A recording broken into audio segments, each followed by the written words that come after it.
One nation one election का जो मामला है वो अब जेपीसी के पाले में चला गया है। संयुक्त संसदीय समिति अब इस पर बातचीत करेगी और उसमें तमाम दलों के जो सांसद हैं, जो सदस्य के तौर पर उस समिति में होंगे, वो चर्चा करेंगे।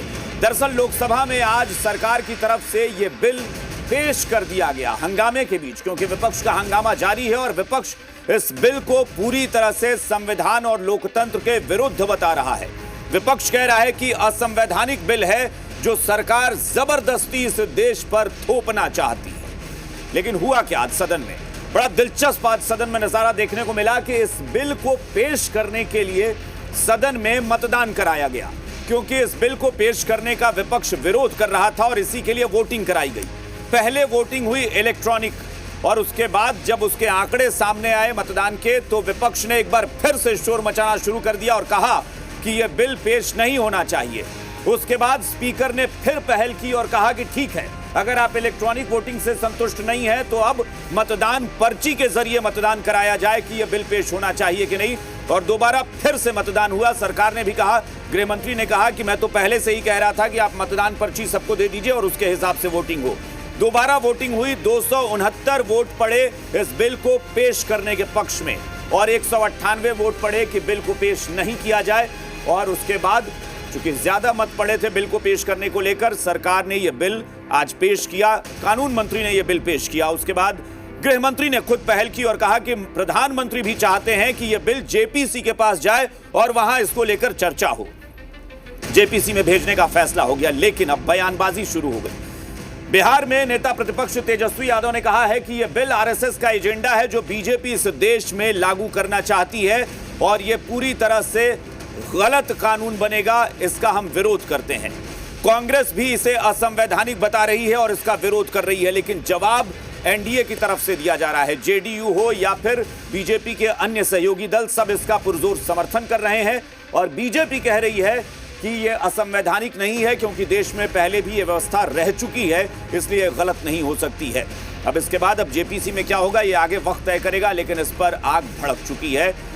2/3 बहुमत चाहिए बीजेपी को इसे पास कराने के लिए सदन में, क्योंकि यह संविधान संशोधन बिल है और संविधान संशोधन के लिए 2/3 बहुमत की जो जरूरत है वो बीजेपी के लिए आसान नहीं होगा। बड़ी टेढ़ी खीर है, क्योंकि लोकसभा और राज्यसभा दोनों जगह पर एनडीए 2/3 बहुमत में नहीं है, यानी विपक्ष का समर्थन किसी भी सूरत में जरूरी होगा। आप बयान सुनिए, उसके बाद हम चर्चा करेंगे।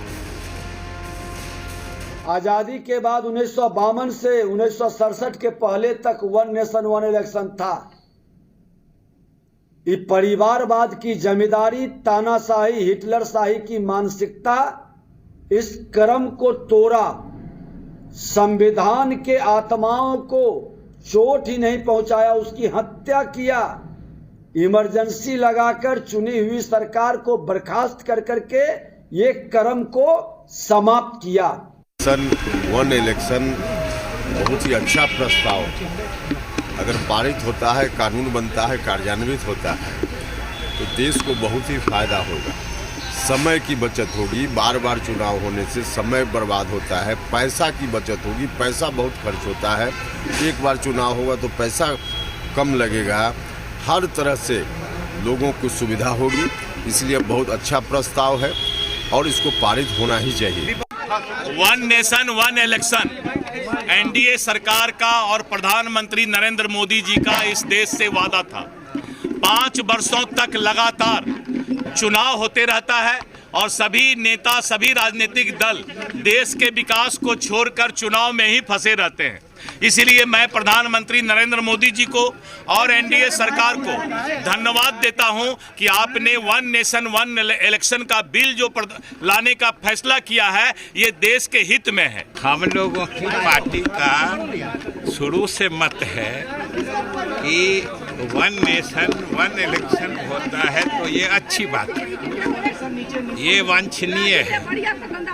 सब लोग मैंने इसको नहीं चाहने का प्रश्न नहीं है, केवल इसका कुछ तकनीकी पक्ष है, उसको देख के इसमें कई तरह के संशोधन संविधान में करने पड़ेंगे। इसलिए उन सब चीज़ों पर विचार करके अगर एक साथ इलेक्शन हो जाता है तो हम लोग की पार्टी तो शुरू से इस बात को मानती है। देखिए, जो संवैधानिक ढांचा है इस पे प्रहार है।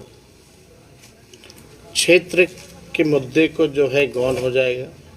कहीं भी चुनाव होगा तो जो स्टेट का भी जो चुनाव होता है लोकल इश्यूज पे होता है वो गौण हो जाएगा।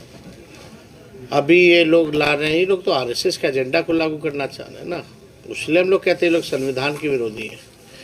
और अभी कह रहे हैं 1 नेशन 1 इलेक्शन, आगे कहेंगे 1 नेशन 1 पार्टी, फिर कहेंगे 1 नेशन 1 लीडर। क्या मतलब है पता चलेगा, बाद में कहेंगे कि अब असेंबली का चुनाव की ज़रूरत ही नहीं है, नॉमिनेटेड सीएम और गवर्नर दे दो। कांग्रेस पार्टी बेफजूल इशू बना रहे हैं। अगर कांग्रेस कहता है कि ये अनकॉन्स्टिट्यूशनल है तो देश जब आज़ादी मिली तो 1 नेशन 1 इलेक्शन से ही शुरू किया। पंडित जवाहरलाल नेहरू जी इतने लंबे समय तक प्रधानमंत्री रहे, वो 1 नेशन 1 इलेक्शन ही था। तो क्या कांग्रेस कहना चाहता है कि Nehru ji unconstitutional prime minister था? तो कांग्रेस बताए ना, हिम्मत है तो बताओ कि 1 नेशन 1 इलेक्शन से इतने लंबे समय तक नेहरू जी प्रधानमंत्री थे तो इलीगल है, बता के देखो, हिम्मत है तो हाउस में। देखिए, अभी तो आया है, अभी जेपीसी में जाएगा, उसके बाद सदन के अंदर डिस्कशन का पार्ट होगा। उसमें बहुत सारी खामियां हैं। हम मानते हैं कि 5 साल में काफी टाइम ऐसा होता है कि लोगों को आचार संहिता लगती है, डेवलपमेंट का काम नहीं होता है, लेकिन उससे भी अहम है लोकतंत्र बचना चाहिए। ये ना हो कि आप जिस तरह से लोगों को मैनिपुलेट कर रहे हैं, तो आप स्टेट का मुद्दा और स्टेट की राजनीति अलग होती है, सेंट्रल की राजनीति अलग होती है।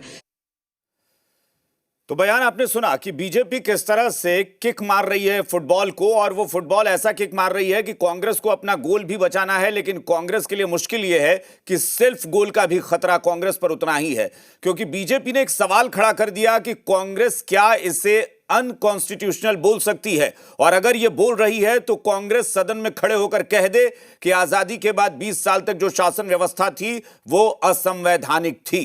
अगर ये कांग्रेस कहने की हिम्मत रखती है तो हम तैयार हैं। तो ये कहीं ना कहीं एक बीजेपी कोशिश कर रही है कि 2/3 जो बहुमत चाहिए उसके लिए कांग्रेस को मजबूर करो या बैकफुट पर लाओ, जहां कांग्रेस ये कह ही नहीं सके कि हमारे पार्टी के जो सबसे बड़े लीडर हुआ करते थे पंडित जवाहरलाल नेहरू, उनकी सरकार या उनके समय की व्यवस्था को असंवैधानिक करार दे दे। फिलहाल चर्चा के लिए हमारे